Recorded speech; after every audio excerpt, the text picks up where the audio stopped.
Sejam muito bem-vindos todos que nos visitam, nossa família em Cristo.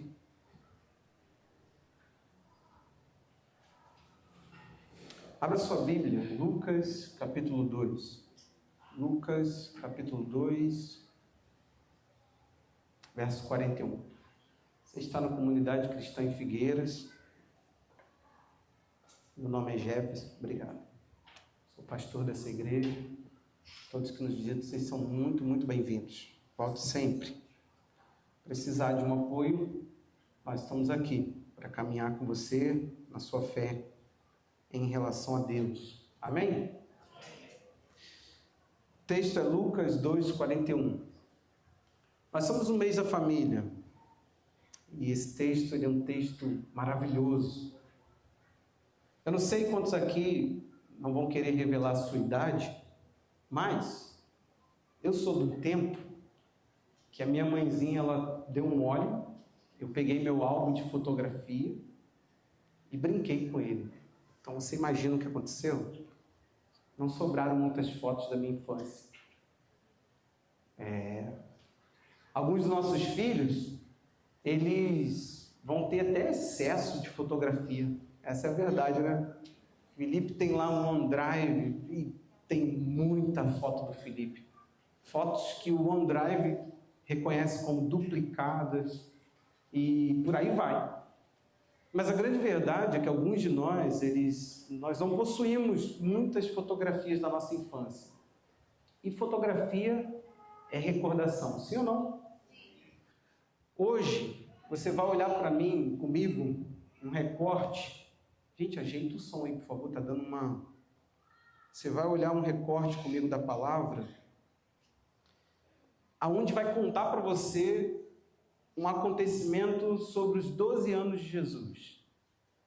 E é o único local que você encontra isso, é em Lucas capítulo 2. Nós não temos isso em Marcos, não temos isso em Mateus, não temos isso em João. Dos 4 evangelhos, apenas Lucas cita esse exemplo que você vai ver, que é um acontecimento de Jesus, que por sinal aconteceu na vida dele algumas vezes, que é a ida dele a Jerusalém. Só que nessa acontece um fato que vai ministrar demais nas nossas vidas. Nós somos no mês da família e vamos falar dessa família maravilhosa, a família de Jesus. Daqui a pouco eu te dou o tema. Nosso texto é Lucas 2:41, mais uma vez. Vamos lá? Todos os anos, os pais de Jesus iam a Jerusalém para a festa da Páscoa. Quando ele atingiu os 12 anos, foram a Jerusalém segundo o costume da festa. Terminados os dias da festa, ao regressarem, o menino Jesus ficou em Jerusalém, sem que os pais dele o soubessem. Pensando, porém, que ele estava entre os companheiros de viagem, andaram um dia inteiro e, então, começaram a procurá-lo entre os parentes e os conhecidos. E, como não o encontraram, voltaram a Jerusalém à sua procura. 3 dias depois, o acharam no templo sentado no meio dos doutores, ouvindo-os e fazendo-lhes perguntas. E todos os que ouviam o menino se admiravam muito da sua inteligência e das suas respostas. Logo que os pais o viram, ficaram maravilhados e sua mãe lhe disse: Filho, por que você fez isso conosco? Seu pai e eu estávamos aflitos à sua procura. Ele respondeu: Por que me procuravam? Não sabiam que eu tinha que estar na casa de meu pai? Não compreenderam, porém, as palavras que lhes disse. E voltou com eles para Nazaré e era submisso a eles. E a mãe dele guardava todas essas coisas no coração. E Jesus crescia em sabedoria, estatura e graça diante de Deus e dos homens. Glória a Deus. Amém. Pai, fala ao nosso coração, Senhor, nos mostra a beleza de cada fase da vida de Jesus. Toma tudo o que Jesus fez por nós, Senhor, todo o caminhar dele, que foi seguido de tanta graça, tanta verdade. Ao pisar entre nós, ele transmitiu o entendimento de quem o Senhor é. Nos mostra agora, Senhor, a verdade, Pai, da Tua palavra, Imprime em nós, através do andar de Jesus, tudo aquilo que podemos tomar, Senhor, para viver a Tua vida, a vida que o agrada. Nós te louvamos em nome de Jesus. Amém. Queridos, como eu disse, não se tem muita coisa dessa fase de Jesus. Do que ele fez ao seu nascimento, do seu nascimento aos 30 anos, nós não temos muitos detalhes. Os evangelhos pincelam dos 30 em diante. Nascimento, a ida dele geralmente para Nazaré, e retornam só no ministério de Jesus. Lucas não. Por um propósito muito simples, Lucas foi considerado um historiador cristão. Esse homem ele fez um trabalho detalhista, ele foi atrás de entender por minúcias o que tinha sido a vida do Senhor Jesus a fim de narrar. Quem queria saber o que contar tem que procurar com exatidão, e Lucas fez isso. Lucas foi atrás da forma exata com que Jesus ele viveu. Então ele acabou tendo detalhes que para nós são extremamente valiosos. Amém? E eu quero te mostrar hoje o desenvolvimento de Jesus. É o meu tema. Mostrar para você que vimos na semana passada que ele é Deus, mas ele disse ser capaz de amar porque ele foi amado por Deus.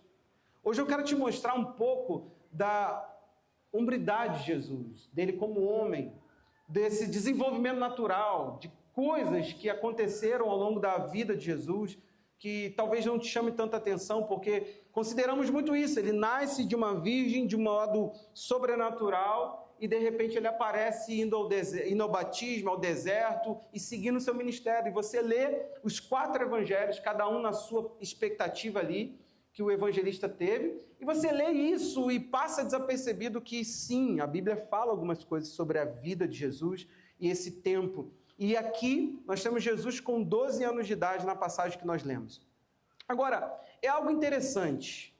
Preste atenção. Os pais de Jesus, mesmo sendo José e Maria, que receberam visitações de anjo, sonho, que receberam palavras, que tiveram toda uma experiência, lembra? Maria vai à casa da sua prima Isabel, que está, por sinal, grávida de João Batista, e de repente o bebê da Isabel, ela sente a presença de Jesus no ventre de Maria e salta.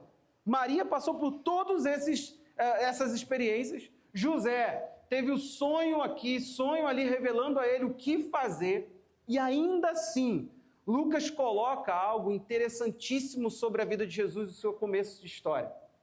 Que os pais de Jesus, eles precisaram ter algumas experiências que mostrassem para eles o seguinte: vocês não estão gerando um filho qualquer, vocês estão gerando alguém que Deus tem um propósito na vida dele. Quando os pastores chegam, Lucas 2,17, eles contam tudo o que aconteceu, o coral de anjo que se instalou para cantar, para dizer que agora haveria paz entre os homens. E no 17 diz assim: e vendo isso, divulgaram o que lhe tinha sido dito a respeito deste menino. E todos os que ouviram se admiraram das coisas relatadas pelos pastores. Maria, porém, guardava essas palavras e meditando-as no seu coração. Quando Jesus é apresentado no templo, por sinal, hoje vamos apresentar uma criança aqui hoje, glória a Deus, ele tem um homem que esperava em Deus o cumprimento dessa vinda, da vinda do Messias, do ungido de Deus. E esse homem é Simeão.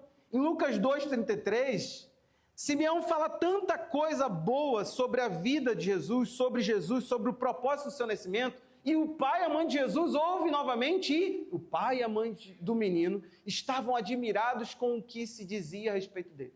De novo, há uma admiração por parte do pai e da mãe de Jesus. Há uma admiração por tudo que se dizia de Jesus.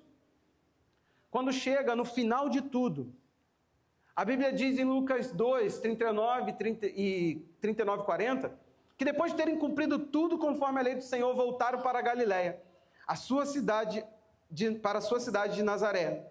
O menino crescia, se fortalecia, enchendo de sabedoria, e a graça de Deus estava sobre ele. Aqui vai ter um hiato. Aqui vai ter um intervalo de tempo até o texto aonde nós lemos. Lucas vai fazer esse recorte dos primeiros dias de vida de Jesus e tudo que se seguiu para os 12 anos de idade.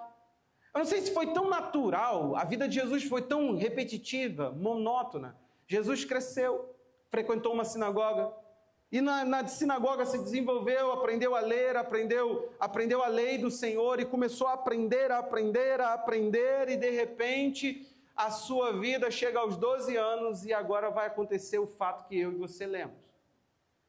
O que é interessante? Um judeu menino, aos seus 13 anos de idade, ele já teria que ter capacidade de ter decorado toda a lei de Deus. Eu não estou te falando uma lei, eu não estou te falando os 10 mandamentos. Eu estou dizendo que um menino feito, que era liberado para a maturidade, um judeu até hoje, ele cumpre o bar mitzvah, que até hoje, aos 13 anos de idade, ele é liberado para a idade madura, a menina aos 12. É interessante que Lucas coloca que o relato não foi aos 13, foi aos 12. E aos 12 anos, Jesus já era capaz de conversar com um adulto, mestre da lei. E as perguntas de Jesus encantavam os mestres da lei. E os mestres da lei, ouvindo aquilo, não somente ouviam perguntas, mas também ouviam respostas. Agora eu vou te colocar uma coisa aqui. Você acredita que isso foi meramente algo sobrenatural? Que Deus pegou e desenvolveu Jesus a partir de algo sobrenatural? Entrou uma nuvem dentro da casa de Jesus, aos 12 anos de idade, antes da Páscoa. A nuvem entrou, se instalou e de repente Jesus ele teve uma iluminação completa de tudo que era a lei de Deus. Você acredita que foi isso? Eu não acredito. Eu acredito que Jesus ouviu de forma repetitiva na sinagoga, conforme você vai ver mais à frente. Ele frequentou a sinagoga de Nazaré como de costume, era costume de Jesus estar todos os sábados, não é apenas um sábado, era repetidos sábados, ele estava ali na sinagoga. Aqui a sua família demonstra uma cultura de estar sempre indo a Jerusalém, não era fácil. Hoje já é difícil, pegando um avião, horas de voo. Naquela época, você percebeu que foram 3 dias para voltar a pé. Perdão, acho que é um passo de um dia. Eles ficaram 3 dias procurando. Isso não me falha a memória. Mas detalhe é detalhe. Eu estou te dizendo que eles andaram um dia inteiro. Eu estou te dizendo que eram horas e horas andando a pé. E o costume era dessa família todos os anos ir a Jerusalém festejar a Páscoa. Presta atenção. Os pais de Jesus receberam discernimento. Grave isso no seu coração. Se puder, tome nota disso. Por quê? Porque Wagner, mesmo tendo recebido aquela bateria de discernimentos que aqui você leu comigo, eles ainda receberam, o que eu não citei aqui, a profetisa Ana. Uma mulher que orava e jejuava aguardando a redenção, e quando viu Jesus, ela glorificou a Deus e saiu espalhando para todo mundo que aquele era o Salvador que a gente estava esperando. O que acontece com todas essas baterias de discernimento?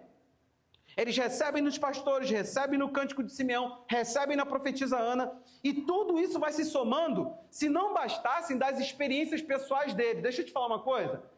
Entenda algo aqui. Para a vinda de Jesus e para testificar que Jesus veio, Deus falou primeiro aos pais dele e depois deu sinais externos. Cuidado com esse evangelho que está sendo vendido por aí, onde pessoas sabem mais profetizar sobre a sua vida do que os discernimentos que você mesmo possui. Eu vou ali porque me revelam. Aqui Deus mostra claramente que para falar quem era o filho dele, para falar quem era o salvador de todo mundo, aquele que seria a redenção de todas as coisas, Deus primeiro fala aos pais, se revela a Maria, se revela a José, para cumprir, para que eles fossem guardiãos e desenvolvessem Jesus, mas aí depois os sinais externos seguem. Tem muita gente que tem convicção que teve no coração do outro e nunca entrou no teu. Palavras que você governa a tua vida, que nunca foi algo que você recebeu de Deus. Você não recebeu aquilo no quarto, você não recebeu aquilo de oração, é alguém que mandou você fazer. É assim que temos na nossa família uma pessoa divorciada, porque Deus mandou ela casar com um homem, que esse homem batia. Deus tem umas más escolhas, né? Ela casou por profecia. Você vai casar com ele, porque Deus está mandando. E ela obedeceu a Deus. Se para algo tão sério, que nós estamos falando da vinda do nosso Senhor, Deus ele faz um padrão de se revelar aos pais e depois ele segue com sinais externos, por que sobre a tua vida seria diferente? Eu tenho uma dezena de outros modos de apresentar isso, mas vale isso aqui. Não sei porquê, talvez Deus queira falar com alguém. Não tem nada a ver com a minha palavra aqui. O que eu faço agora? Fala, Deus. O pai de Jesus, a mãe de Jesus recebem discernimento. Agora, você sabe por que o discernimento ele é tão importante? Porque, preste atenção aqui, muitos de nós não sabemos quem estamos gerando. Os nossos filhos são um projeto, às vezes, egocêntrico. Eu percebo uma coisa, casei. Meu querido, comecei, eu e pastor, a tentar engravidar e segue ali aquela perturbação. Não tem outra palavra. Chegou um dia que eu me cansei, eu falei, cara, que coisa cansativa. Até que uma pessoa me chamou no canto, totalmente desrespeitosa, num lugar de festa, que eu já nem mais queria ir nas festas de família. Era a mesma historinha. E a pessoa virou e falou assim, e filho, nada? A tua sogra quer ser vó. Aí eu parei. Porque, querido, eu já não tinha mais a resposta para as pessoas. A verdade é que isso cansa. Você sabe por quê? Não parece que gerar outra pessoa que tem um destino eterno, que é amada por Deus, é uma coisa fútil? Vai lá e faz, igual quando a gente pega os nossos cachorros e fala assim, eu tenho que cruzar ele.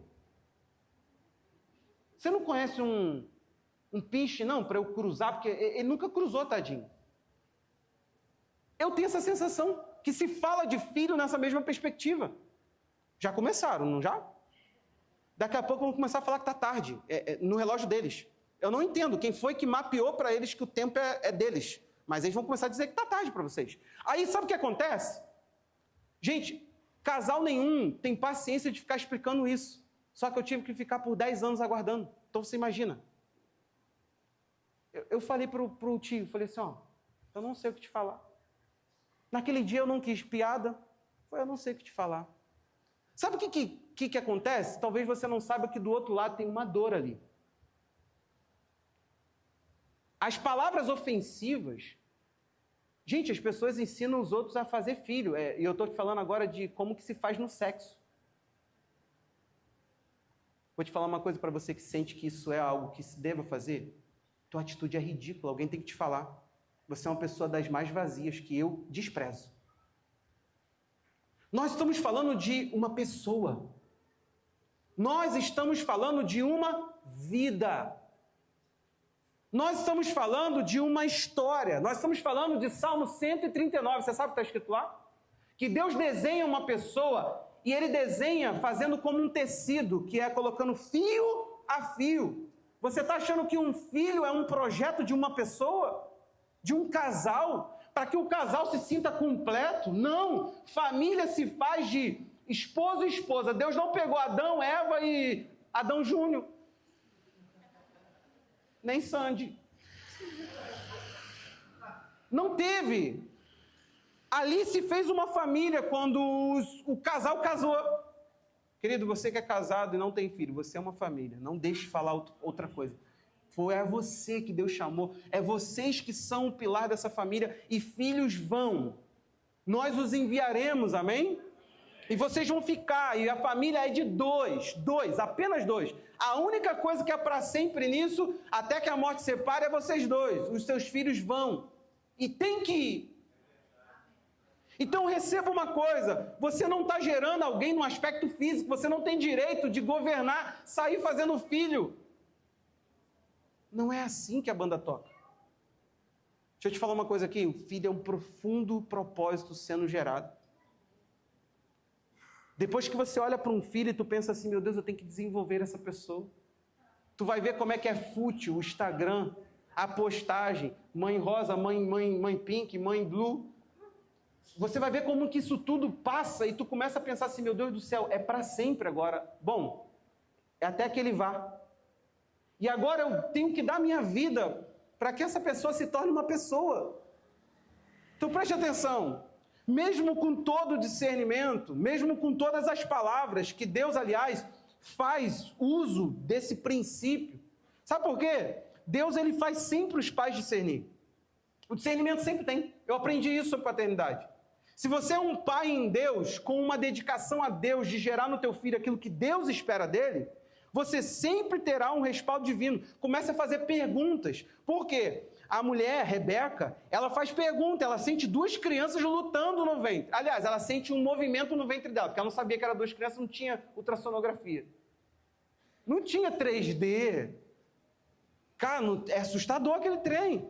A criança lá dentro, tu tá vendo quase que a cor da criança. Sim ou não? O movimento, tudo muito perfeito, é muito claro. Beleza, lindo, né? Ouve o coração. Naquela época não tinha isso. Ela sente um movimento esquisito. Ela fala, que é isso? Imagina duas crianças embolando dentro do ventre. O negócio estava ruim, mesmo. Como é que o cordão não torceu, né? Porque os bichinhos estavam se enrolando dentro. Aí ela começa a falar, Deus, o que é isso? Ela se angustia com aquele fato. Ela não entendeu, gente. Hoje você está lendo sabendo que eram os dois gêmeos. Isaac e Esaú. Isaac e Esaú, ó. Jacó e Esaú. Os dois estavam se embolando aqui e de repente ela recebe uma palavra. O quê? Os dois que estão no seu ventre são duas grandes nações. O menor vai ser rei, esqueci, senhor sobre o menor, sobre o maior. Porque Esaú saiu primeiro, amém? Só para você entender, a Rebeca recebe uma palavra sobre o nascimento do seu filho. Querido, experimente fazer perguntas para Deus. Eu acredito que Ele tem mais objetivo para o teu filho do que você. E nessa geração onde filho está uma coisa tão ordinária, está sendo sobre quem faz o filho, não sobre a existência de uma outra pessoa, por incrível que pareça, temos que falar sobre isso. Nós estamos chegando no ápice a pecaminosidade está avançando, sim ou não? Multiplicar a iniquidade, o amor de muitos. Então, a iniquidade vai multiplicar, você entendeu isso já, né? Vai piorar as coisas. As pessoas vão ficar perversas, e já estamos. Estamos galgando esse nível de perversidade, onde o nascimento de uma pessoa é sobre mim, é sobre a minha satisfação, não sobre ela. Ela não tem um propósito, não. Ela é a extensão do meu bem-estar. Para eu ser feliz e completo, eu tenho que ter um filho. Olha como que você deposita em alguém uma coisa que essa pessoa não pode te retornar. Quando a mãe de Sansão estava estéril, esperando de Deus uma resposta, ela ora. Deus envia um anjo falando que aquele menino marcaria aquela geração. O que acontece? O pai de Sansão, ele se incomoda. Manoá, ele pega e fala assim, peraí, um homem falou contigo, mas não falou nada comigo. Eu vou orar a Deus, porque olha a pergunta dele. Como é que esse menino vai viver? Eu quero que você veja esse texto comigo. Olha isso aqui. A pergunta que ele tinha, primeiro ele faz para a mulher, mas nós vamos já ao anjo. Juízes 13, 12. Manoá fala essas palavras aqui, ó. Quando se cumprirem as palavras que você falou, qual será o modo de viver do menino e o seu serviço? Manoá não queria saber o seguinte, será que ele vai ter o olho do pai? Cara, eu quero que ele pareça com a mãe, porque eu sou feia, Bessa. Os casais que estão casados, se vocês fazem isso, né? Gerando aí, esperando. Aí o pastor ficava assim, eu quero que ele tenha o teu não sei o quê. Mas era o outro escolhendo no outro, né? Porque senão ia ficar meio vanglória, sabe? Soberba, problemas assim. Aí ela falava, amor, que ele venha com o teu humor. Aí eu, sim. A humildade, sim, claro.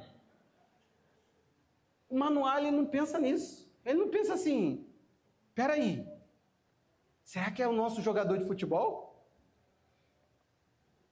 Esses dias, do nada, vi o Paulinho jogando bola assim pro Arthur, ele, vai filho, com a outra. Eu falei, tá investindo na aposentadoria? O Manoá, ele vira e fala assim, eu quero saber como é que ele vai viver, o que o Senhor exige. Gente, que pergunta estranha. Nós não temos outro lugar na Bíblia sobre isso, porque não teve uma explicação. O Manoá, ele simplesmente se compromete a saber o seguinte, como meu filho vai viver e qual o serviço que ele vai fazer. Querido, duas coisas que a gente precisa entender, que nós temos falta, é de saber quem somos e o que estamos aqui para fazer. Uma das coisas que gera mais vazio na tua vida, que resolve a maioria das tuas crises, é você ter alguma coisa pelo qual viver, de verdade. O meu filho se morre. Perdeu a razão de viver.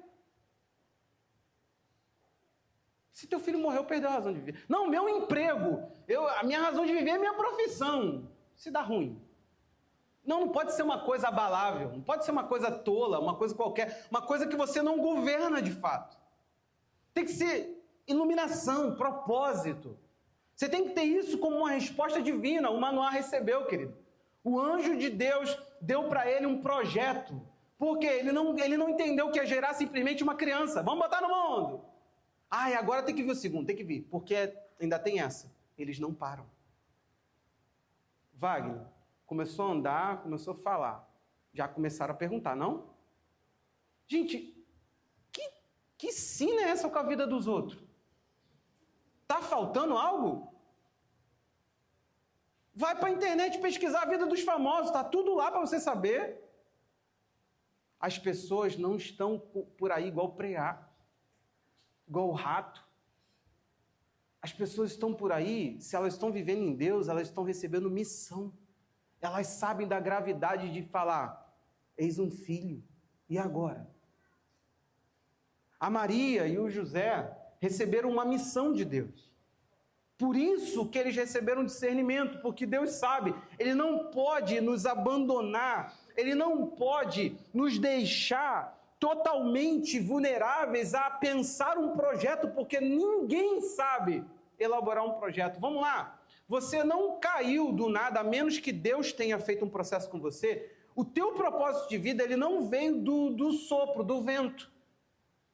Tem muita gente aqui que está longe do projeto de vida. Ele foi procurando um lugar que ele se encaixa. Então, o que aconteceu? As coisas foram se somando. Bom, eu falo bem. Dentro de igreja, pode observar isso. O cara é falastrão. O que ele fala? Pregador. A gente fica tentando encaixar todo mundo. A gente fica tentando encaixar todo mundo em tudo que é lugar. A gente fica tentando se encaixar no mundo. Tudo isso, querido, porque quem deveria receber discernimento sobre nós não receberam. Porque quem deveria nos ajudar a raciocinar a nossa existência não sabia nem por que estava aqui. A pergunta que eu não quero que você cale hoje. Vai continuar com a tua geração ou você vai se converter a ponto de começar a fazer perguntas sobre você e seus filhos? Vai perpetuar? Teus filhos vão continuar perdidos, gerando netos perdidos. Abraão fez um investimento geracional. Deus pensou Abraão para atingir as gerações dele. Os crentes, eles têm uma fé seletiva, a fé da salvação individual. Querido, de coração, foi a mais péssima elaboração de pensamento cristão, essa questão de salvação individual. Quando Paulo, em 1 Timóteo 3, quando ele vai falar, Timóteo, um líder, um pastor, verso 1, um pastor jovem, ele precisa pegar a igreja e estabelecer líderes. Então, esses líderes tinham que ser pessoas maduras. Então, ele começa a dar, Paulo dá a Timóteo, critérios de uma pessoa madura. E ele diz assim, fiel a essa palavra. Se alguém deseja o episcopato, excelente obra almeja. Agora, é necessário, pois, que o bispo seja irrepreensível. Quando a gente lê isso aqui, a gente pensa assim, mas hoje vai ser o quê? Unção pastoral? Não, deixa eu te contar uma coisa aqui. A carta foi dada a Timóteo. Timóteo recebe essa carta e começa a ler. Paulo está falando para ele assim, aí Timóteo, deixa eu te contar uma coisa. Quando tu for procurar um líder, procura gente com essa característica. Então ele não está falando para procurar líder com essa característica. Isso aqui é característica de crente desenvolvido, de crente fiel, de crente maduro. Então essa listagem aqui não é a listagem do que um líder tem que ser. Aqui é a listagem de que um cristão tem que ser.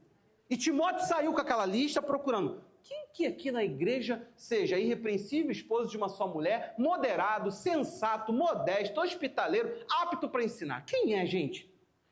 Não dado ao vinho, nem violento, nem porém cordial, inimigo de conflitos, não avarento. Quem que eu posso colocar? Que governe bem a própria casa. Criando seus filhos sob disciplina, com todo respeito.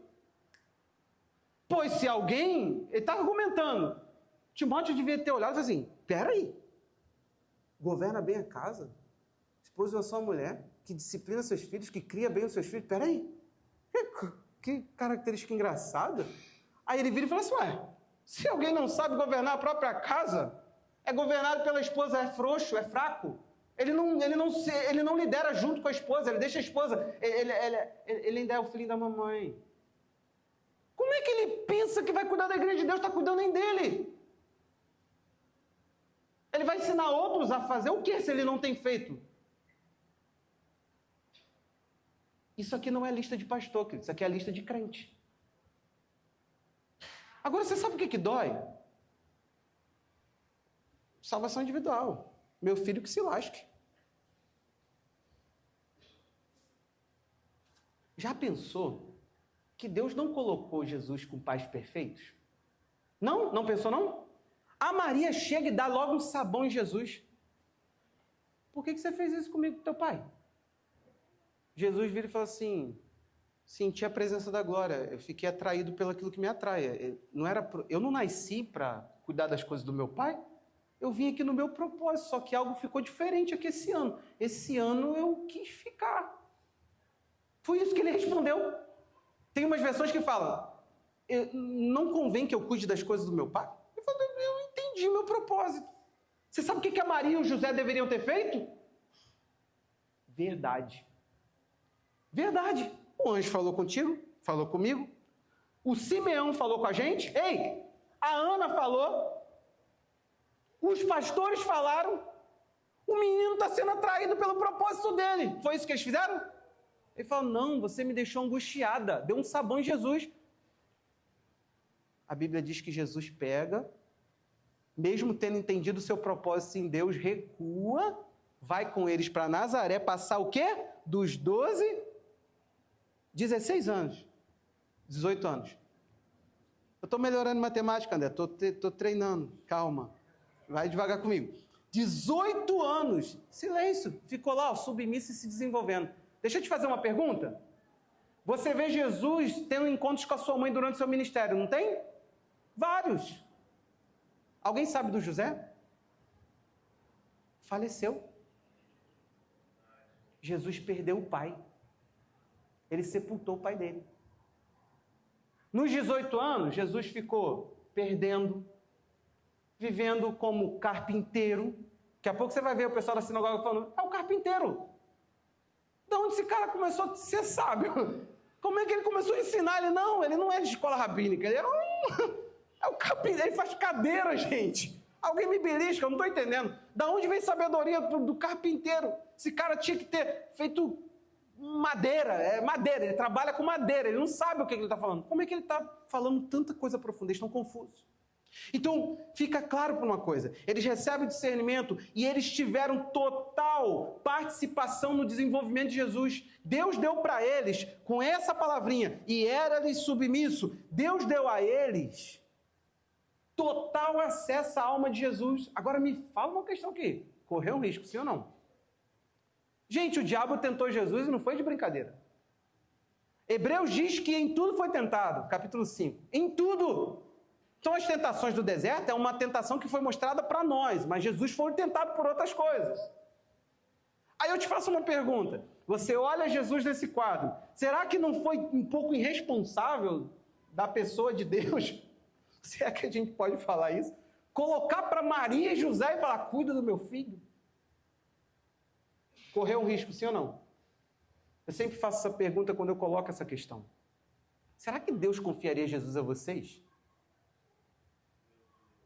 Olha para o teu filho. Dá uma olhada no poder messiânico dele.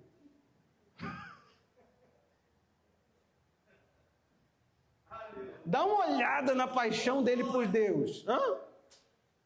Dá uma vasculhada aí, dá uma olhada. Paixão pelas Escrituras. Aos 12 anos, o garoto deu aula. Aos 13, ele vai passar pelo bar mitzvah. Ele chegou para os mestres e começou a ensinar. Os mestres falaram, não, peraí, tá, enquanto estava perguntando, tá, beleza, agora, como? Esse menino, é só ano que vem, como é que ele está antecipado? O menino é prodígio, cara. Quem foi que ensinou? Todo dia, todo sábado, o que acontecia? Os pais de Jesus o ensinaram, todos os anos, Páscoa. Agora vamos lá, meu irmão, tua igreja tem culto 2 vezes por semana. Vê aí se Jesus seria confiado a você. Já entendeu, não? Pensa quantas vezes você sentou e apaixonou seus filhos pela palavra de Deus. Hã? Quantas vezes vocês o ensinaram, corrigiram ele na palavra? Quantas vezes vocês abriram a Bíblia e falaram, é isso aqui que você tem que viver? Quantas vezes você se pegou orando pelo propósito eterno do seu filho, falando, Deus, a tua palavra diz que o Senhor escreveu todos os dias dele, quando nenhum dos dias dele havia ainda, então me ajuda a ter discernimento para guiá-lo nisso. Agora, vamos lá. Tu já deve ter cantado a pedra de profissão, dito aquela frasezinha ridícula, isso não dá dinheiro. Ah, para isso você foi pai. Para dizer que isso não dá dinheiro, para dizer que ele tem que estudar porque isso dá dinheiro. Ah, você quer essa profissão? Estuda, hein? Estuda. Estuda. Vou te falar, quer isso? Estuda, porque tu é filho de pobre. Sem nenhuma noção, no escuro, tentando achar algo que não está vendo. Aqui, ó, andando de costas e achando que está orientador. Pais cristãos, tão cegos quanto os filhos. Um cego guiando outro cego. Ambos caem aonde, gente? Então seria bom a gente orar para Deus livrar alguns filhos de pais cristãos, sim ou não? É a solução. Só que Deus te livre do teu pai. Cara, meu pai hoje mandou uma pérola na família. Ele esquece os nossos aniversários. Esquece. Aí ele mandou um feliz aniversário para minha irmã, que faz aniversário hoje. Falou assim, me perdoa, eu sei que teu aniversário foi ontem. Mas eu tô aqui para dizer que eu te amo, sei o quê, pererê, pererê. Aí eu falei para minha irmã, mas ele se esforçou. Eu falei, meu Deus, agora ele está mudando, gente, ele está mudando. Ele falou, meu filho, tua irmã está fazendo 32 anos, tu tem quantos anos? Eu nem sei. Falei, pai, anota aí, vai lá. Ó, ela faz dia 31 de maio, tem 32 anos. Eu faço dia 2 de dezembro. Pega o celular aí, gente, vamos. Não estou entendendo vocês não tomando nota dessa hora. 2 de dezembro, 2 de dezembro. Ah, tá, mas tem muita gente que não sabe ainda. Sabia, Gabi? Viu? Eu não vi a Gabi tomando nota, é isso que me assustou. É que a novidade tem que chegar para todos. Aí, 2 de dezembro, falei, faço 39. Aí eu falei, a Jéssica, outubro, dia 2. Falei, Felipe, dia 23. Aí eu falei, Felipe, dia 9. Aí eu falei, vou cometer a mesma falha do homem, errar os dados. É porque eu estava pensando que eu ia fazer 39. Fiquei com 9 na cabeça e acabei falando 9. Aí eu zerei todo o áudio e voltei do início, expliquei tudo para ele. Falei, anota aí para você não se perder. É interessante, querido, porque eu sou filho dessa confusão evangélica, que bota um cara no púlpito, mas não restaura ele para a casa dele. Eu não entendo isso. É o nosso lugar mais amplo. Olha, eu vou te falar uma coisa aqui. Não tem pior desgraça do que você poder olhar nos olhos dessas pessoas aqui, com o microfone na mão, aqui na frente, falando, e teu filho ouvindo coisas que você não dá conta. Isso é morte espiritual. A incoerência, ela é fatal para a fé. A Bíblia diz que Jesus não ensinava como os fariseus. Não ensinava como? Não gritando, sentado, em pé? Não. A Bíblia diz assim, porque ele ensinava como quem tem autoridade. Corta para o 23 de Mateus. Como que os fariseus ensinavam? Eles falavam assim, você tem que fazer, você tem que colocar, aí coloca um negócio aqui. Aí a Bíblia diz assim, pode seguir tudo que eles ensinam, só não faz o que eles fazem. Você entendeu? Já pensou Deus virar para você assim, segue esse pregador aí, tudo que ele falar, anota embaixo. Anota e assina embaixo. Porém, não tome nenhuma das obras dele para a sua vida. É isso que Jesus falou. É isso que a Bíblia falou sobre o ensino dos fariseus. E por último ele fala, eles atam fardo, jogam peso nas costas dos outros. Nem com o dedo eles tentam mover. Ele está falando, nem um esforço mínimo. Rafael, nem isso aqui, nem tentar. Eles nem tentavam fazer o certo. Gente, reflexo da família cristã hoje em dia. Reflexo da família cristã hoje em dia. Um hipócrita atrás do outro.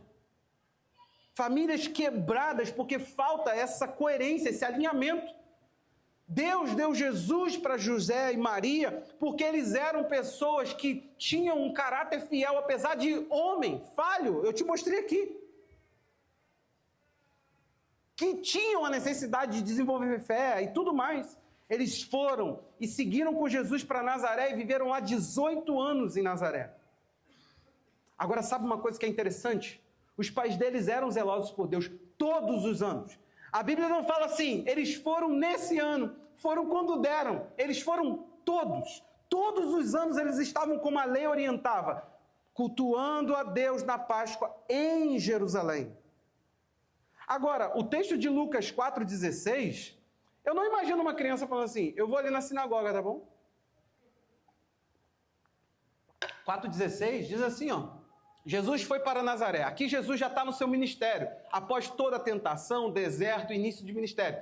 Onde havia sido Num sábado, entrou na sinagoga segundo o...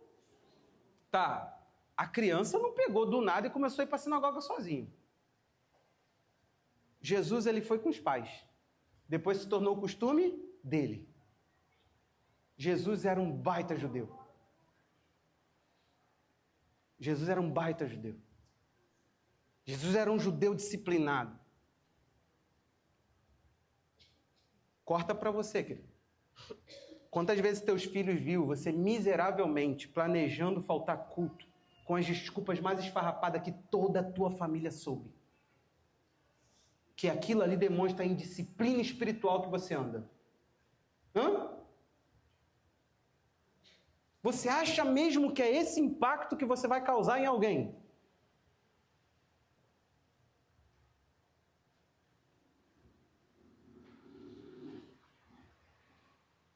É interessante que Jesus, ele foi criado ali. A criação deu para ele amigos, deu para ele conhecidos. Em Marcos 6, conta essa mesma história, ele vai entrar na sinagoga. Chegando o sábado, 6:2. Chegando o sábado, começou a ensinar na sinagoga, e muitos, ouvindo, se maravilhavam, dizendo: de onde vem tudo isso? Que sabedoria é essa que lhe foi dada? Como se fazem tais maravilhas por suas mãos? Não é esse o carpinteiro? Ele foi tão desenvolvido por José, presta atenção, não tinha faculdade, querido, não tinha curso do Senai, não tinha Senac, não tinha curso de marcenaria, não tinha curso de mecânico do Padre Renato. Jesus, ele aprendeu andando com José. José transferiu para ele tudo, o desenvolveu e o fez carpinteiro. Ele disse, filho de Maria, irmão de Tiago, outros irmãos, depois José e Maria tiveram filhos, né? José, Judas e Simão, tá aí o nome, ó. E as suas irmãs não vivem aqui entre nós? Ainda tem mais. Aí por causa disso, sabe o que eles fazem? Se escandalizavam dele. O que acontece aqui? Pelo fato de todo mundo ter te visto, agora aquela pessoa fala assim, mas não pode ser ele. O que começou a acontecer? Ei, lá no templo, Jesus teve um encontro com a sua natureza e seu destino, só que algo o impedia. Ele tinha 12 anos de idade. Naquela idade, é submissão. Teu filho não manda em nada na vida dele. Em nada. Poder de decisão zero com 12 anos. O judeu libera ele aos 13 para dizer o seguinte, consequências daqui para frente das suas escolhas, ou seja, ensina para dizer, aos 13, menino, você agora passa a pagar por suas consequências das suas escolhas. Você paga por elas. Já que você agora vai ser liberado para escolher, porque você conhece a lei, por isso que ele tem que falar a lei toda, para dizer assim, eu sei o que eu tenho que fazer. Agora, imagina que teu filho chega lá e fala, começa a narrar a lei. Não sei. Do que você vai cobrar se você não ensinou? Palavra que eu ensino aqui o tempo todo. Não cobre, não corrija seu filho daquilo que você não ensinou. A incompetência não é dele, é sua. Ele não teve nada implantado, portanto, ele não tem o que ser cobrado. Aos 13 anos, Jesus deveria ser capaz de falar toda a lei e então ser cobrado por suas consequências de quebrá-la. Então, se o seu filho não é capaz disso, ele não manda em nada. Pode ter 40 anos, teu bebezão. Filho criado, trabalho dobrado. Frase do Lúcifer. Livro do Inferno, número 1. Está ali na Bíblia do diabo, meu irmão. Filho dobrado é uma vírgula. Estou meio bravo. E cansado. Deus dá uma revolta. Esse super pai Deus que nunca vai morrer, porque ele criou um filho dependente dele, então ele acha que ele vai estar aqui para sempre. Teus pais passam. Alguém precisa te ajudar com isso. Teus pais vão morrer. Tomara que seja eles. Cadê o amém? Vocês querem morrer antes dos seus pais? A gente ainda não entendeu o propósito geracional. Querido, um pai e um filho é uma sensação de passar bastão, é legado. Você vai dizendo assim, ó, tô indo, hein? Cada dia aqui, ó. Aqui, igreja, se vocês não aprenderem a liderar com um pastor, aqui, ó, é isso aqui, ó. Tô indo, hein? Ó, tô indo, hein? É isso. Alguém que fica assim, ó. que é isso aqui? Não tem legado aqui não. Que legado? Cada um faz o seu. Eu vim ao mundo banguelo, não sei quem, não sei quem. Vai entender o que é ser pai e mãe. Uma coisa que está acontecendo na rede social que aponta uma coisa triste. Várias pessoas fizeram esse videozinho de piada. Para eu nascer foi necessário tantos e tantos e tanto isso, tantos e tantos aquilo, tantos e tanto tataravô. Aí por último a pessoa fala assim, até chegar no meu pai e ninguém me deixou um terreno? Fato. Eu falava sempre com a pastora, a gente até brinca, ela brinca aí com o negócio, mas eu sempre tive uma perspectiva de, meu irmão, conquistar pouco, menos, cada dia menos. É a ideia de desprendimento. Felipe nasceu. Eu comecei a pensar, eu posso escolher para mim. Cara, mas quando eu sou pai, é outra figura. Ele tem que ter um mínimo. Uma casa. Cara, Deus é tão bom que a gente conseguiu uma casa que até hoje eu não entendo as coisas. Não entendo mesmo, de coração. Mas voltando ao foco, não era um sonho. Teve uma vez que uma pessoa falou assim, meu sonho para o senhor, pastor. Aí eu, é que o senhor tem uma casa. Eu não consegui falar amém, falei assim, gente, é o sonho literalmente dele. Deus abençoe seu sonho, irmão. Para ele estar feliz, eu vou ter que... Porque naquela época não tinha isso, era zero, era mentir. Seria mentiroso eu ficar, não, poxa, começa a orar. Seria mentir. Agora, você sabe o que acontece? Jesus aqui, na sinagoga, agora eles se batem de frente, por quê? Se lá atrás, no templo, Jesus recuou e falou, vou ficar com a vida normal, aqui não mais. Aqui Jesus estava dentro do propósito dele. Aqui já era. Jesus entendeu quem ele era, assumiu quem ele era, e daqui era só para frente, ele não negaria mais essa natureza, esse entendimento, essa identidade. Jesus não voltaria mais atrás. Isso aqui custou, sabe o quê? A Bíblia diz que levaram ele para fora da cidade para jogar de um... Olha só, os primos, amigos, aqueles caras que Jesus deu um ovinho. Não tinha nem futebol, mas Jesus devia ter tido a revelação do futebol. Ele pegou um negócio, começou a jogar assim. Aí Jesus deu um ovinho assim, ó. Os caras estavam querendo jogar ele do barranco. A Bíblia diz que ele passa no meio deles de uma forma milagrosa e isso não acontece. Mas sabe o que acontece aqui? Nós vemos que José e Maria venceram. Porque se teve uma coisa que eles fizeram foi trabalharam Jesus numa convicção até que Jesus estivesse pronto para se manifestar. A Bíblia diz que Jesus crescia. Aí eu te falo, esse desenvolvimento dele, teve ou não teve participação dos dois? Porque ele crescia na estatura e na graça diante de Deus e dos homens. E o interessante dessa palavra graça aí, que não é a nossa palavra graça, é a palavra amor. Ele crescia no amor de Deus. Ele se sentia amado. A família era um ambiente de proteção que desenvolveu Jesus em todos os sentidos. Desenvolveu Jesus para que ele fosse quem ele deveria ser. Meu irmão, que Deus é esse que conta tanto com o ser humano, hein? Agora, mesmo Jesus tendo sido totalmente desenvolvido, a Bíblia diz que ele cresceu. Cresceu. Ainda assim, faltava uma coisa que a maioria de nós não faz, querido. Desculpa, de coração mesmo, não é algo que como pastor eu vejo. Eu vejo o contrário. Eu vejo o contrário. Lucas 3, 21 e 22.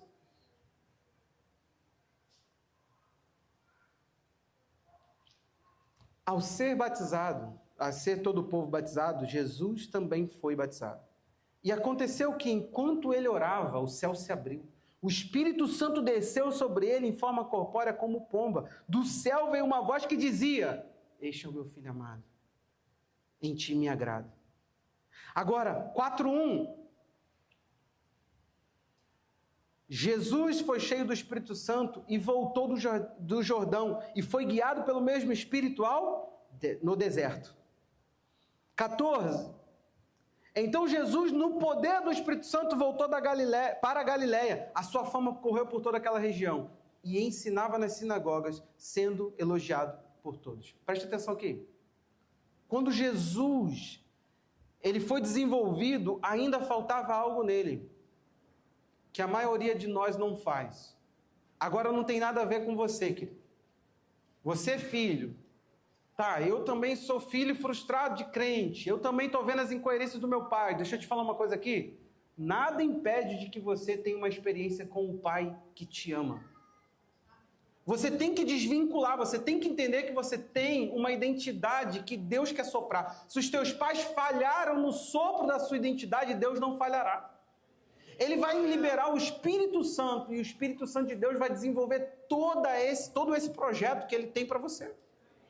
O Espírito Santo de Deus era aquilo que faltava mesmo na pessoa de Jesus crescendo, se desenvolvendo. Você entende isso? Precisava ter. Aos 30 anos de idade, Jesus é liberado para o seu propósito. Meu irmão, nesses 18 anos é anonimato. Jesus fica se desenvolvendo, literalmente crescendo. A questão toda é que nós podemos olhar hoje as nossas famílias e perceber que nós estamos falhando. Nós não temos empurrado os nossos filhos para esse lugar onde eles encontram Deus. Com o tempo, José e Maria deixaram de ser os protagonistas e agora eles davam lugar a uma presença do Espírito que conduzia os filhos deles. Querido, você ora para o seu filho ser cheio do Espírito Santo? Querido, você é cheio do Espírito Santo? Você considera o Espírito Santo uma necessidade, uma sobrevivência, mais do que uma coisa de uma possessão de um determinado pensamento teológico? Ah, aqui é pentecostal? Aqui é? Ah, que chatice isso! Aonde é? Com qual espírito você acha que eu vivo, meu irmão? Demoníaco que não pode ser. Você acha que quem nos move? Você acha que quem libera os dons? Você acha que quem libera a sabedoria? Meus livros? Então começa a investir, porque olha, já falei para vocês, eu tenho uma coleção que eu ainda não tenho, dia 2 de dezembro está aí. R$4.000. Quer me dar de presente? Livro, você acha que é livro que me desenvolve? Então vamos lá, então vamos ser coerentes. Não, querido. É o Espírito. É o Espírito. É o Espírito. A pastora hoje, eu saí do quarto, né? Ela falou assim, você já acabou? Eu falei assim, já. Não tem a ver comigo, vocês ainda não entenderam isso, não é minha inteligência, pelo amor de Deus. Por favor, então, se você acha que é a minha inteligência, vamos fazer uma assembleia e vamos me expulsar daqui. Porque vocês precisam de alguém mais inteligente. A minha inteligência, querido, você acha que é a minha inteligência que está levando a gente? Por favor, o Filho de Deus, cheio de sabedoria, cheio de amor de Deus, quando ele vai para o seu momento de encontrar o seu propósito, ele precisa do poder do Espírito. Você acha que eu vou para o meu propósito e vou cheio da minha sabedoria? Ô meu irmão, não deixa a igreja de Jesus te alienar, querido. A igreja de Jesus está nos emborrecendo. Não tem inteligência que sobreponha ao poder do Espírito. Jesus não andou por si mesmo, Jesus não se moveu por si mesmo. Então empurra teu filho para uma experiência com o Espírito Santo. Começa a falar, nós vamos orar agora toda sexta-feira aqui em casa. Você precisa ser cheio do Espírito Santo. Você precisa ser cheio do Espírito Santo. Dá-lhe mãozada na cabeça dele, meu irmão. Não, eu já faço, eu falo, é advogado, vai ser doutor. Jesus volta, teu filho tem todos os diplomas de doutor, reprovado por Deus, e você fez parte dessa reprovação. Continua buscando a tua salvação independente, falhando miseravelmente, achando que você é o ápice da coisa. Meu irmão, a gente deveria começar a fazer uma vasculha. As características estão postas. Nós não podemos ser pais cristãos relapsos. A gente tem que amar nossos filhos, nós temos que desenvolvê-los em todos os fatores. Eles não podem ser só igual um gado que a gente engorda. Tem desenvolvimento do aspecto espiritual. Vou falar do aspecto espiritual, emocional. Teu filho está ficando frouxo igual você. Teu filho está vendo a vida igual você. Está pegando os mesmos medos. Teu filho está se sentindo feio igual você fala que é feio. Você não está percebendo que a desgraça da tua família está sendo aquilo que você está absorvendo para a tua vida? Eu estou te dizendo que Deus olhou para dois pais que podiam falhar miseravelmente e acreditou neles e o projeto deu certo. Como é que você vai falhar, meu irmão? Te levanta no teu lugar, começa a falar para Deus, Deus enche-me do teu Espírito, Pai, eu preciso do teu Espírito Santo, eu não posso viver sem o teu Espírito Santo. Deus, começa a encher a minha vida de propósito. Pastor, eu vou começar agora. Você não sabe, eu já me formei. Moisés era um garotinho de 40 quando Deus chamou. Não, e naquela época os homens morriam com 100 e pouquinho. Está dentro da nossa expectativa. Então, por favor, sem desculpa. Aos 40 ele iniciou o processo. Então tu não está velho coisa nenhuma. Velho quem? O diabo, gente. Teve uma vez que eu preguei numa igreja para um culto de jovem. Aí fizeram uma fila, os jovens querendo falar comigo. Querendo conversar, querendo bater papo, querendo oração. E eu fui, orei por um, orei por outro, orei por outro. De repente um senhor, Túlio, ele chegou assim, ele fez assim para mim. Começou a tremer. Ele, jovem, eu passei a tua ministração inteira chorando. Coitado, gente, eu senti uma pena dele. E ele tremia. E ele falou assim, eu te vejo. Meu Deus, eu perdi muito tempo. Cara, eu acredito que Deus me usou, porque foi tão rápido que eu nem pensei. Ele falou assim, eu olho para você, eu vejo o tempo que eu perdi. Eu falei, meu querido, Deus restitui os anos consumidos pelo gafanhoto. Eu falei, você sabe o que é os anos consumidos pelo gafanhoto? Israel passou um tempo plantando, cultivando. Vieram os gafanhotos e arrasavam tudo. Aquilo ali não servia mais para nada. Tinha que tirar tudo, limpar tudo, adubar, fazer todo o processo de novo. Semente. Só que foi anos. Presta atenção nas palavras. Anos. Meu irmão, tu está deixando o tempo passar. Pastor, eu fui um péssimo pai. Usa a restauração. Jesus entrou agora.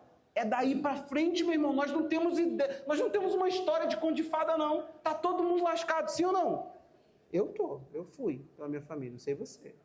Eu só não quero lascar a vida do meu filho. Você entendeu o que é cristianismo? Você começa a falar, comigo isso para. Aqui freia, aqui acabou. Esse histórico não vai ser das minhas gerações. Você entendeu o que é de você para frente? Você entendeu que você precisa se comprometer agora? Mas, meu Deus, pastor, isso, aquilo. Meu irmão, não é para acusar, é para alertar. Você precisa entender que o teu filho tem que ser cheio do Espírito Santo. Agora, começa a repensar. Porque primeiro vem a tua experiência. Pastor, então eu tenho... Isso. Então eu tenho que entender o propósito. Isso, você está começando a perceber. E o que Deus falar, com certeza não será tarde. Anos dos gafanhotos fazendo o trabalho deles. Pode ter certeza, Deus te dará uma colheita. O que acontece depois no livro de Joel, que é onde está essa passagem? As colheitas são abençoadas, de forma que aquele trabalho todo que foi se perdendo, agora Deus fazia com que aquelas colheitas fossem garantidas. Então preste atenção, Deus pode fazer que anos se convertam em um ano no processo de restauração. Perdi tempo. Meu irmão, Deus é Senhor do tempo. O tempo é só um detalhe para Deus organizar a vida. Não é tarde. Eu quero te colocar isso no teu coração hoje. Porque a gente não começa o processo. Começa a orar, começa a falar, vou ser o melhor para os meus filhos. Pastor, vai lá, chama, fala, olha, eu descobri o que eu deveria ter sido para você. Me perdoa, mas daqui para frente você conta com as minhas orações. Deus, Ele vai alcançar teu filho. Nesse processo, você vai abrir espaço para Deus restaurá-lo. Você vai abrir espaço para Deus restaurar as suas gerações. Porque as bênçãos que você liberar sobre o teu filho, pensa nisso, você ama mesmo teus netos?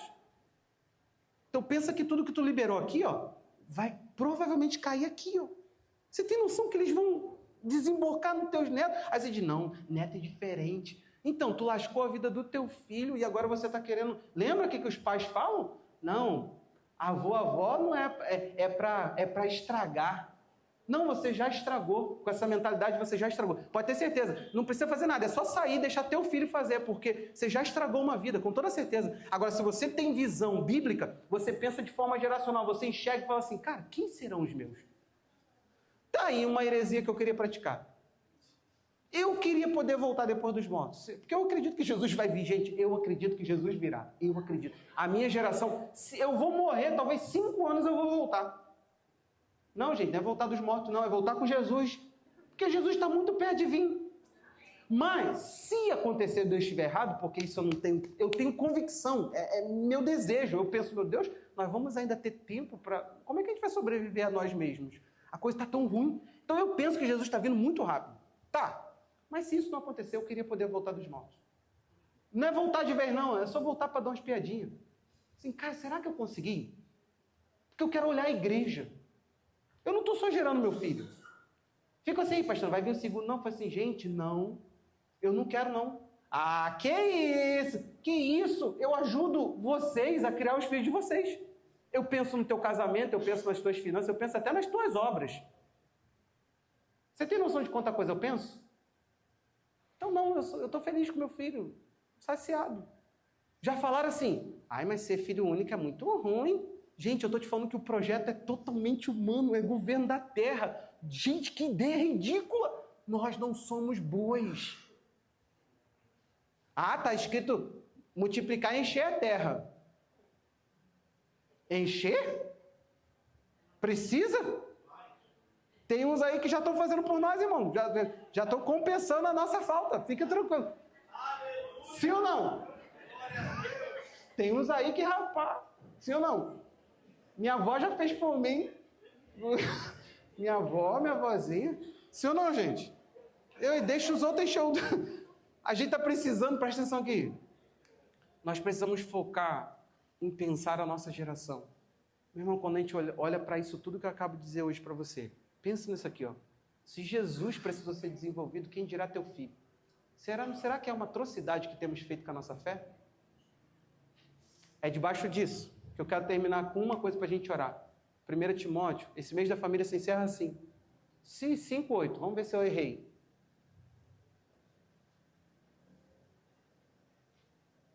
Acertei. Olha isso aqui, gente. Maravilha, Jesus, aleluia. Se alguém não tem cuidado dos seus, e especialmente dos da sua própria casa, esse fez o quê? Ele não está falando que tu é igual, não. Ele está falando que na expectativa de Deus, tu é pior do que um descrente. Isso não são palavras minhas, querido. Agora, corta porque a gente tem visto aí. Pastores querem usar a gente. Então eles pegam as pessoas, chamam para dentro de igreja, botam elas em notoriedade, usam os talentos. Não, aqui não. Aqui eu estou preocupado com você como pai. Estou preocupado com você como esposo. Estou preocupado o que você chama de casamento. Eu estou preocupado. Não é porque você está anulado no casamento, a tua esposa mandando em tudo, você fingindo que está tudo bem, e a gente nem briga, pastor. Mas também, querido, você nem tem mais prazer de estar em casa. Mas deve ter um casamento muito genial, porque vocês nem brigam. Mas não é briga, não, é silêncio, é omissão. Então o papel agora é brigar. Não. O papel é depor esse poder maligno de dominação. Porque vocês têm que se amar acima de tudo. Se tornar uma só carne, uma unidade perfeita. Para que então vocês dois juntos governem o lar. O lar é uma coisa que foi dada para dois governos. Mulher e homem. Não é só um homem, não. Eu quero que você se torne uma unidade plena que possa governar juntos. Não separados. Que é muito cômodo. Tem muita mulher mandona porque elas assumem o lugar da incompetência masculina, gente. Venhamos e convenhamos. Todo esse problema, esse cenário que temos enfrentado é devido à omissão masculina. Os homens são fracos, são incompetentes para fazer aquilo que tem que ser feito. Meu Deus! Aí o que acontece com uma mulher? Uma mulher levantada. Isso é bíblico. Cá para nós não estamos falando de homem turrão, mandão. Porque lá em casa, vocês ouviram o vídeo que eu postei? Eu falei assim, eu recebi um conselho de algumas pessoas, de uma pessoa e da minha esposa. A gente senta, a gente conversa muito. Eu procuro entender o que está na cabeça dela, ela na minha. Por último, a gente fala assim, e aí? Às vezes eu falo, então pode decidir. Amor, vamos fazer assim? Eu falei assim, vamos. Ela propôs. Não tem a ver com mandão, não. Tem a ver com liderar. A mulher cansa, querido. Tem muita coisa sobre a cabeça das mulheres. Os homens hoje, a autoridade dos homens está só no trabalhar, no fabricar, no produzir, no trazer dinheiro para casa. Os homens hoje, se a mulher morre, vou te falar, tem muita mulher que fica viúva e fica tranquila. Agora o oposto, caraca, tem homem que não sabe um nada. Cadê aquela minha cueca vermelha que eu gosto? Amor, minha cueca vermelha da sorte, cadê? Sim ou não? Sim ou não? É. A gente tem que parar com isso, gente. Tá pesado demais para um lado. Eu quero que isso. Sabe por quê? Do contrário, a gente pode fingir que tu é crente. Só que a Bíblia não te classifica assim. E não sou eu. Por favor, toda a ira seja depositada em Paulo. Não, porque tem uma hora que eu me pego fazendo essas coisas, depois do culto tu não quer me dar um abraço, que eu fico brabo aqui e te abraço ali. Tu pensa assim, rapaz, bipolaridade tá correndo solto nesse pregador. Não, gente, é ele que falou, não fui eu. Ali eu vou te abraçar, então me abraça, hein? Se eu não me der um abraço depois desse culto, eu vou saber que você ficou irado comigo. E irou com a pessoa errada. Você pode orar pela sua casa? Você pode se pôr de pé? Fala para Deus assim, eu estou comprometido com o desenvolvimento dos meus filhos. Fala para Deus assim, minha casa está guardada por um pai, uma mãe, um mestre excelente que sou eu. Fala para Deus, Deus, assim como a tua palavra diz que as mulheres devem ser mestras do bem. Mulher, o Senhor quer te formar com uma sabedoria tamanha que você se torne uma mestra do bem. Que você ensine conduta, parâmetro, santidade. Você não será uma mulher conhecida pela vulgaridade, a sua beleza será algo interior. Os seus filhos serão luzeiros para essa geração. Você vai acender as luzes dessa geração. O Senhor há de te abençoar em nome de Jesus. Declaro que tudo aquilo que tem roubado a influência do Senhor dentro do seu lar, que tem roubado, que tem trazido para você um comportamento totalmente tímido diante da educação dos seus filhos. Talvez você está como Samuel, vendo seus filhos fazer tudo o que quiserem e desonrarem o Senhor, mas vocês estão preferindo a desonra ao Senhor do que desagradar seus filhos. O filho que você desagrada hoje, que você corrige hoje, será alegria para você amanhã.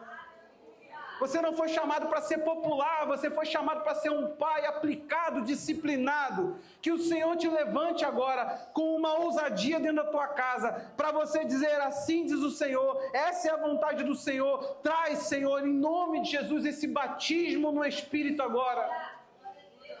Traz esse batismo agora no Espírito, Senhor.